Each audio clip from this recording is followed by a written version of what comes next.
So we've all heard the phrase, violence isn't the answer. I feel indifferent about this quote because although it is true in some instances, if you take a look back through history, it says otherwise. We see this with examples of how religion was spread, colonization, the Haitian Revolution, the French Revolution, slave rebellions, wars. Anytime power was gained or freedom was gained, violence was the answer. Sad to say, but if you're not hurting these folks' money or someone is not losing their life, nothing is going to happen. So this tweet says, these black men in South Carolina in the 1960s, they took on white supremacists, the Ku Klux Klan. This is a photo of these brothers, man. And look, this is top 10, in my opinion, top 3 photo of all time. It's up there with the Malcolm X photo, you know, when he at the window, but just... Nah, this tough. I like this photo for real. He right here on bullshit. I like that. Yeah, I like this. I need to, I think I seen a video like this or with this picture on it. I need to click on it so I can react to it, but yeah. I like this energy in this photo for sure. Thinking about this photo and how hard it is, bro. Pause. Because this is in the 1960s. White folks, the KKK could kill you for doing nothing. So they had all the reason to kill you for holding these guns. Look, brother got the shotgun in his hand, pistol in his hip. Dude on the right got 2 of them. He's...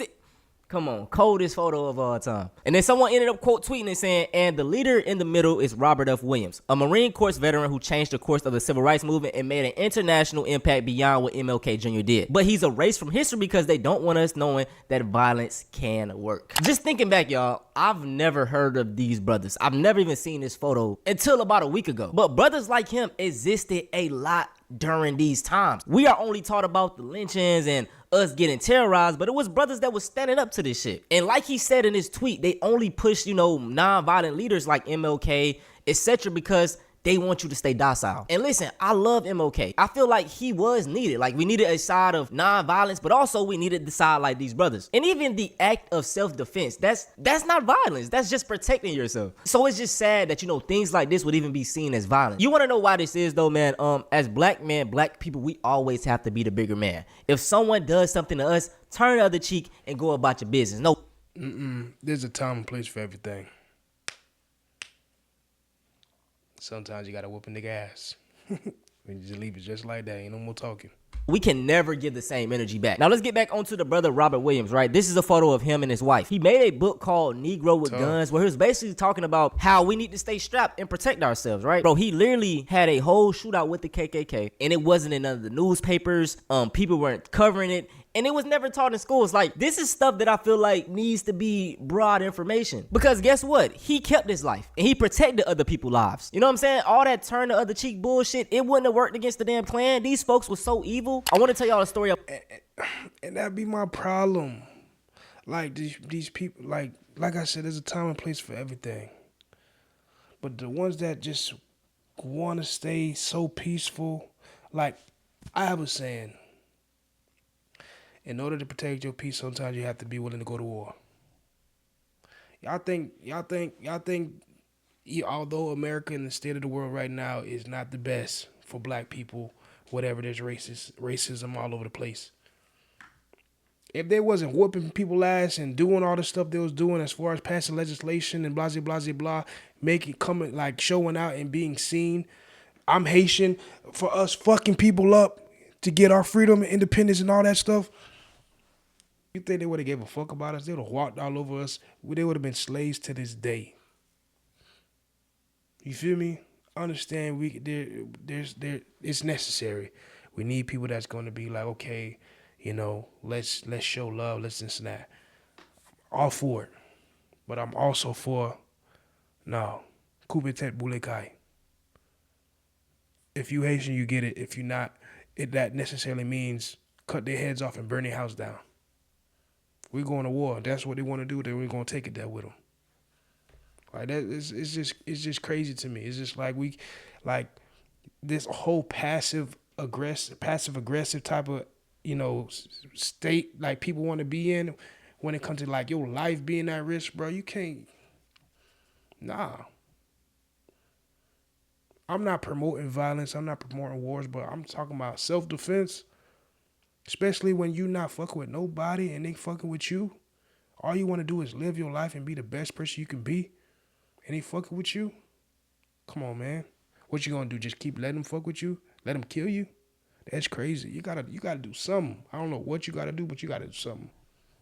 about a woman named Mary Turner. Her husband was lynched for a crime that he basically didn't do, right? And it was unfair justice. So she was angry about this, right? And she was not, I think, 8 or 9 months pregnant at the time. Her baby was about to be born. So she was mad. She was protesting like, y'all shouldn't have killed my husband. He's not gonna, like, my baby's not gonna have a father. Like, rightfully so, she's mad. So guess what they did to her, y'all? They lynched her. And then cut her baby out while she was being lynched. See? I mean, like, some of the most barbaric, evil shit. It's no peaceful. You can't be peaceful with some of these people. Like, that's just devilish. That's devilish work. Robert Franklin Williams. He was that one.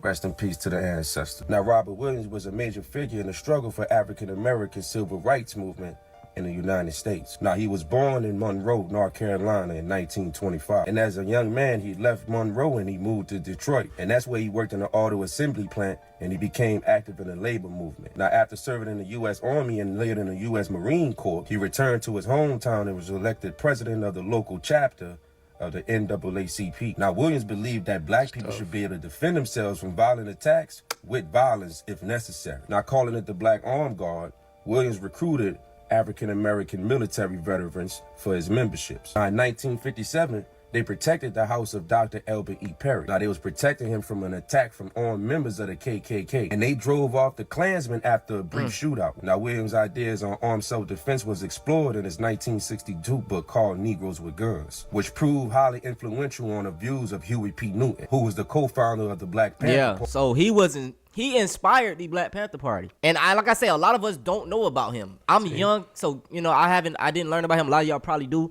But this was new to me weeks prior. Crazy, right? Party in 1966. At the same time, William utilized a variety of nonviolent methods, and this was to achieve various integration goals. Williams took an active role in publicizing the 1958 Monroe kissing case. And this is when 2 young black boys who were 7 and 9 had been kissed on the cheek by a young white girl. Boys was charged on convicted crimes of molesting the young white girl, and they sentenced them young boys to juvenile reform school. Now, the Committee to Combat Racial Injustice was organized to defend the children, and the chairman was Robert Williams. And they successfully pressured the governor Luther Hodges to basically give the boys a pardon the following year. Now, when the members of the nonviolent Freedom Riders movement arrived in Monroe in 1961, they received Williams' support. Tensions rose over the next few weeks as local white supremacists started to attack members of the Riders. So when a white couple from a neighboring town accidentally drove into a black neighborhood, they were surrounded by the local residents. And these residents was convinced that that car was the same vehicle that was seen with a violently racist message banner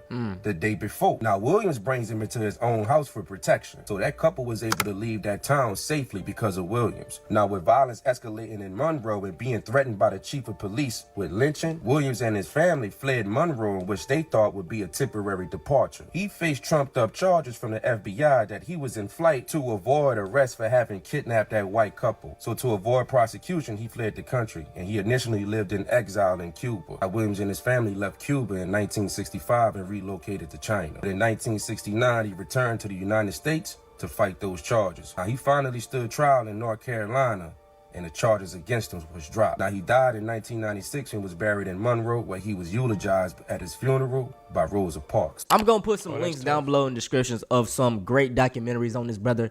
His name gotta be mentioned more. He gotta be up there with the MLKs, the Malcolm X's, the Fred Hamptons. Like, we gotta, because he inspired a lot of these brothers, man. Well, he would illustrate it this way.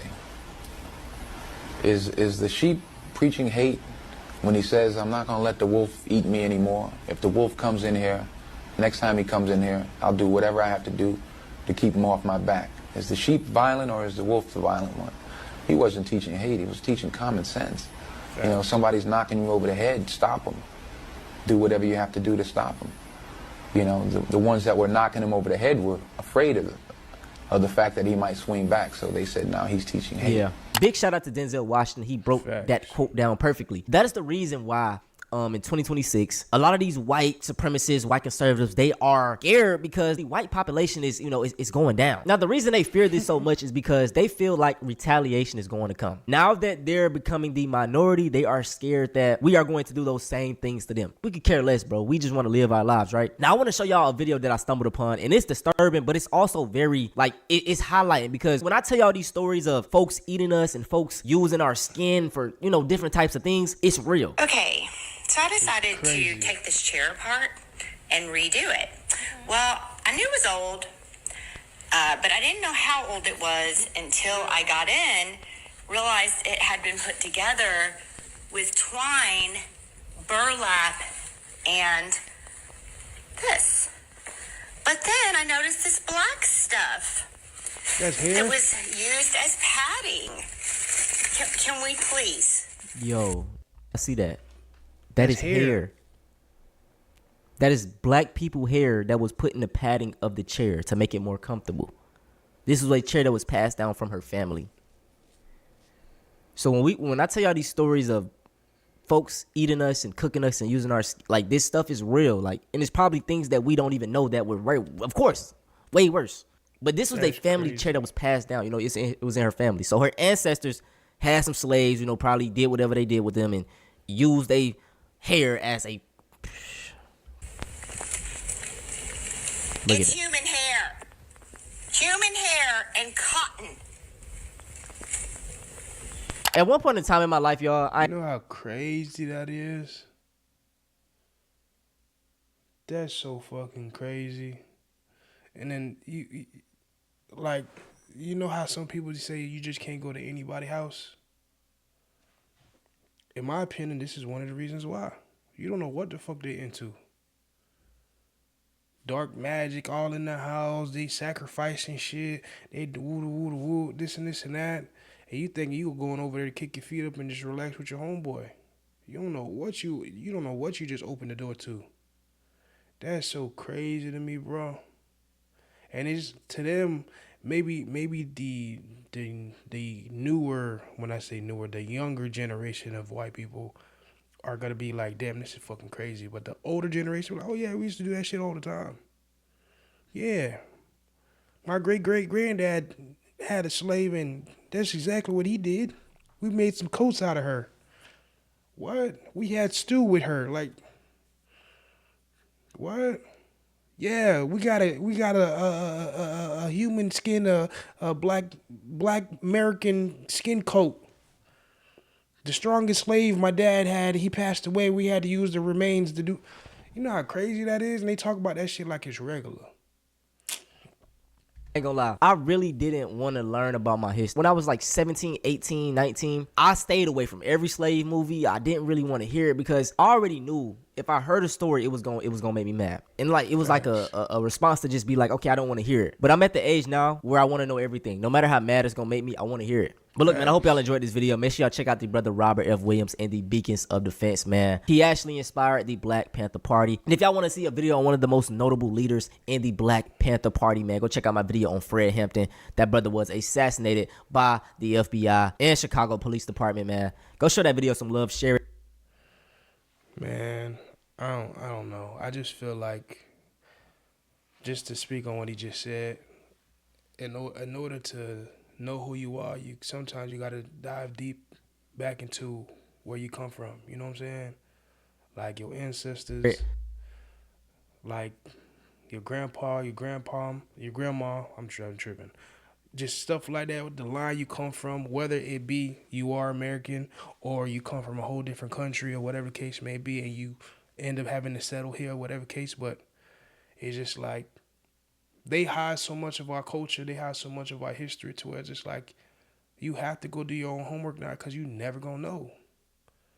Like, imagine, there's probably a lot of us that don't know that we probably descended from kings and queens from Africa or from Haiti or from wherever it may be. And if it's not kings and queens, we probably, our from back in the day, great-great-grandma, great-great-grandpa, military general or something like that, helped do this and helped do that or created this. You don't know. They just literally threw that shit in the water or burned it up. You don't know. Like, that's a part of them, like, stopping you from knowing your power, stopping you from knowing who you are, because you have nothing to go back to. So you literally, it's like they literally starting from scratch every generation. That's crazy. Like, you have to go back and do your research, you know what I'm saying? So it's just like, sometimes it's very frustrating, because at a point in time, I just like, I hated watching certain movies that just depict us I hate it to this day now, to be honest. They depict us in a way to where just like we're nothing but thugs, savages, unintelligent athletes that just know how to run and throw a ball. And then all the people that do engineering, that's in the medical field, that do this, that do that, that help, that literally created this, was stolen. They don't talk about them. I hated Black History Month back in the day because they used to talk about the same. It felt like 5 people. I just like, where the other people at? Where the other people at? Like, can we like stop? Let's not like when I was in school. Like, I just like stop talking about the same 5 people. There's more history than this. They like it's literally until I got out of school, I understood. I started realizing how big of an impact Haiti had on the world. I had to go do my own research because they not gonna tell you this shit. You feel me? And it's just like, I know people that's born here, people that's born in other countries or whatever case may be, they probably don't fucking know. I know I'm talking too much, but just do yourself, a favor and figure out who you are and where you come from.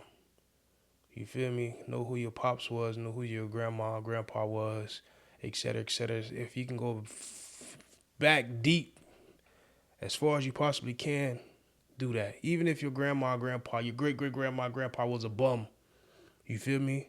Be the reason why they had to be a bum in order for you to be who you is now. You know what I'm trying to say? As far as you changing your history, your life history, because we got to be for real now too. Some people probably don't want to know the history because their grandpa and grandpa was grandma and grandpa was probably Uncle Tom's and Uncle Sally's, Auntie Sally's. Just cool with anything. Yes, master. Yes. Nah, we ain't going through that shit. Because when it's time to stand the fuck up, hopefully you don't sell us out. You feel me? And like I said, there's a time and place for everything. But in my opinion, you better not be an easy fucking target.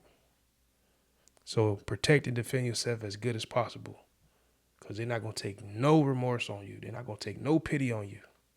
You feel me? And that don't even go for just black people. That go for any culture, any race that feel like they getting persecuted and getting whatever. Man, stand the fuck up. Cause they gonna rewrite history every chance they get and be like, oh no, we had a reason to do this. Man, listen, you better be the one to be like, stand up and be like, nigga, I ain't going for none of this. You feel me? Especially how life is on the line. Come on now, let's be for real. Man, I know it's getting a little intense. I apologize, but appreciate y'all for hanging out with me. It's been your boy. Until next time.